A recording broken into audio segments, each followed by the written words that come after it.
There's my wife Corey, my son Michael, who's 12, 13, mother-in-law, dog. All right. I'll be cameraman. Shh.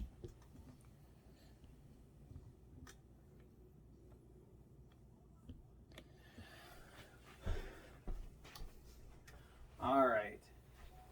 Shock collars, prong collars, martingales. Oh my. These collars scare people, and I don't know why.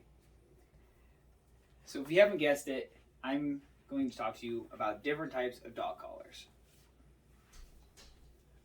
The most common dog collar that everybody really knows is the flat collar. All right.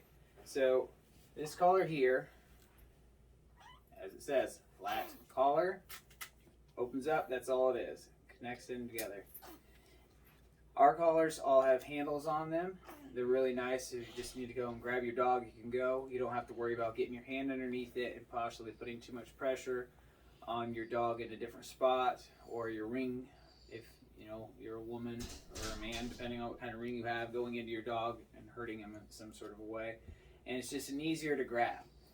But mainly these are used for is to carry your dog's ID tags and to use them for if your dog is well trained, but you don't need to worry about having them run off or something like that, that you can connect to this, or for an extra security matter, which I will show you the tools on what I'm talking about with that. So next I want to talk to you about is the slip lead. So it is a leash and collar all in one. So what it is this part right here, it adjusts. Slip it over your dog, and you slide this down, and then that would provide it so that way if you put it on your dog, it won't slip. Sarge is over here at my foot trying to get it. He's our husky. And that way you could have a leash and a collar all at the same time.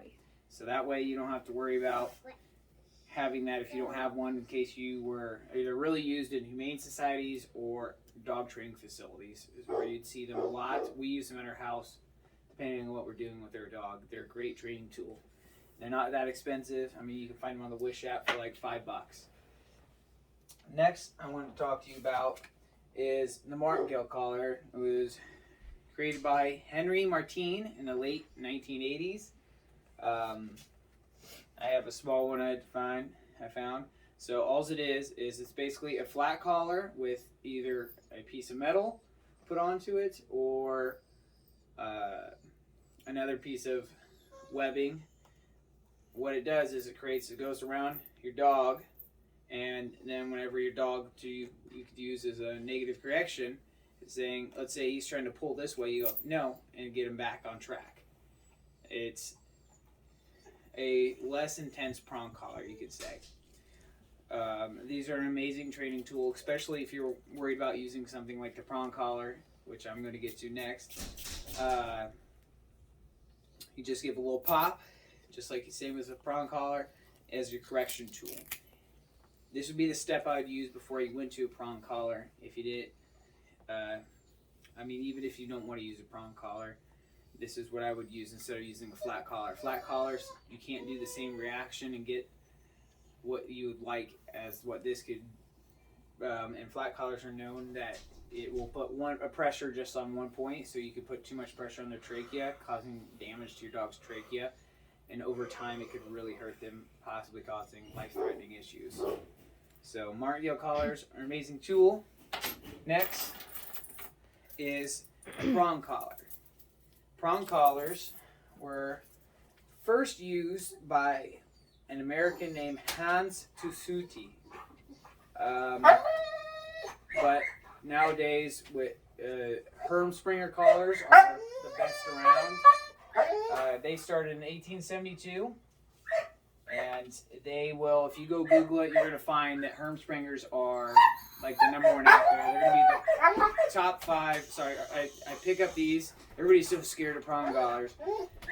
Sarge over here is really worked up due to the fact that I picked up the prong collar. So as you can see, prong collar, it's not as bad as people think. Like I'm pulling pretty hard. I don't even necessarily do that to my dogs, and I'm not going, ah!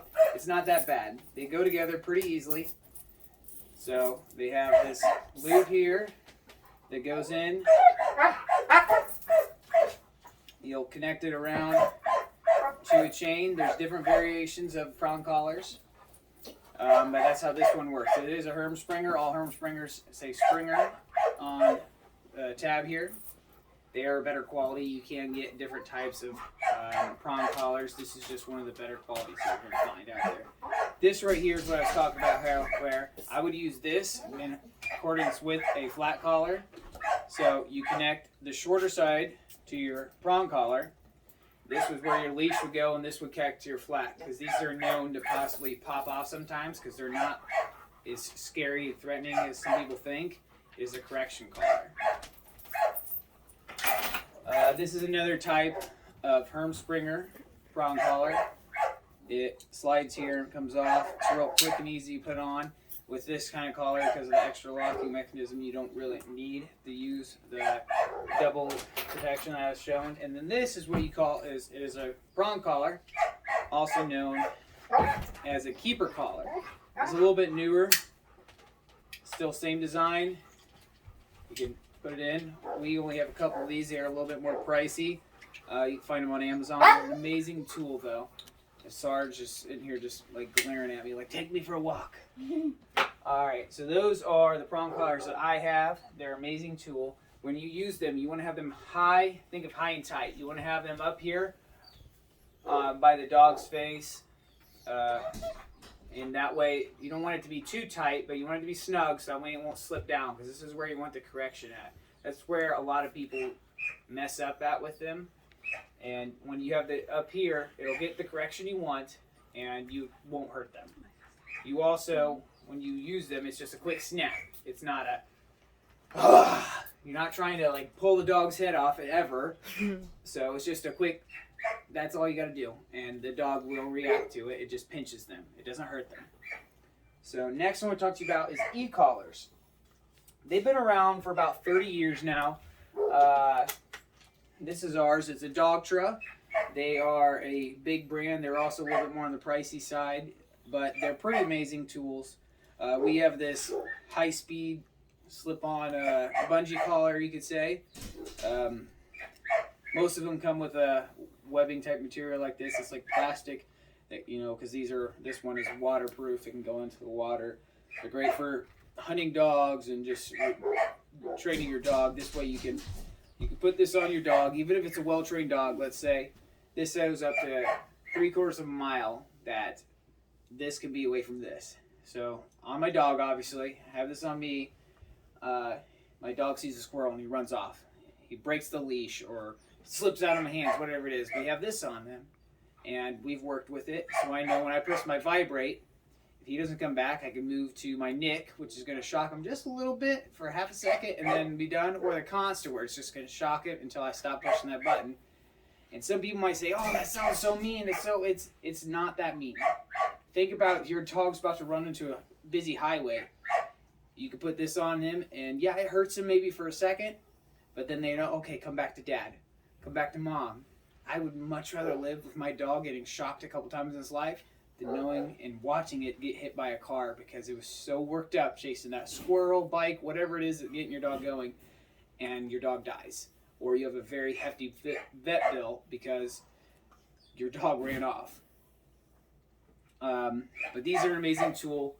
All of these tools are awesome. What you need to know and take away from this is, whatever you get, just like anything, you get a brand new phone, you need to play with it and figure out how it works before you can really truly utilize it. Play with your e-collar. You know, use it in both hands and know which one's the shock, the vibrate, the constant, how to maneuver the up and down level. This goes up to 127 levels. That's pretty high up there. You don't need to go up there unless it's, like I said, you know, saving your dog's life kind of thing. And they're an amazing tool. So I just wanted to get some more information out there. There's a lot of other people out there that know more than I do. Look them up. Nate Schumer is one of my favorite people to watch, and Tom Davis. Both of them have a little bit different styles, but they will use every single thing I have here. We just wanted to educate everybody, and if you have any questions, more than welcome to ask. Don't. All right, wife is still there brushing hair. Son's being weird. Mother-in-law is still filming, and then there's Sarge.